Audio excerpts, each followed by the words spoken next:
Disco balls seem to be everywhere this Christmas season. Here's my $2 ornament dupe along with my fails and lessons learned. Let's boogie. Now to make these disco ball ornaments, I picked up a 2-pack of blank ornaments from Dollar Tree. Then I went down the craft aisle and I found these fabulous, super bling and festive gold mirror tiles, which are also self-adhesive. So I thought to myself, this is gonna be easy. Now the first step is to peel the tiles off the backing and then just sticking them down like a sticker on the ornament. Now I chose to apply them in a top to bottom pattern in groups to see if that would work out faster because each of those tiles is so small, so I thought a grouping would be faster.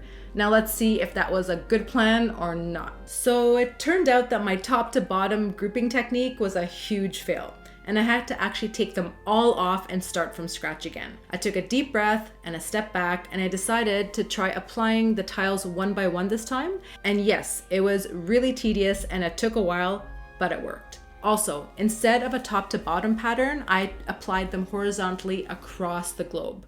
This technique was way better, and I found that the tiles fit much neatly together this time.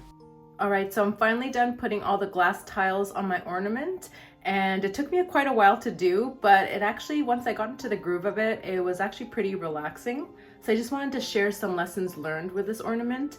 One is that I learned that putting the tiles in from top to bottom was not a good idea, and it worked out better when I was doing them horizontally across, going up from the top all the way down to the bottom of the globe.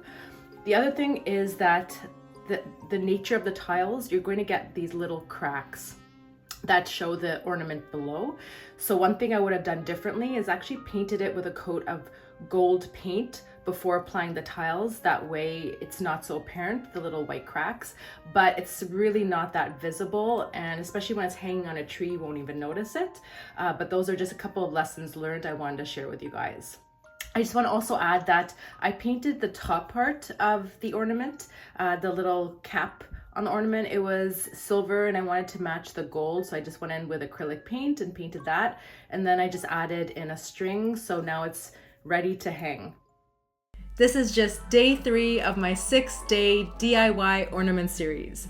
So be sure to subscribe and hit that bell so you don't miss the next ornaments coming your way. Plus, stay tuned for the final video where I'll share an extra special treat.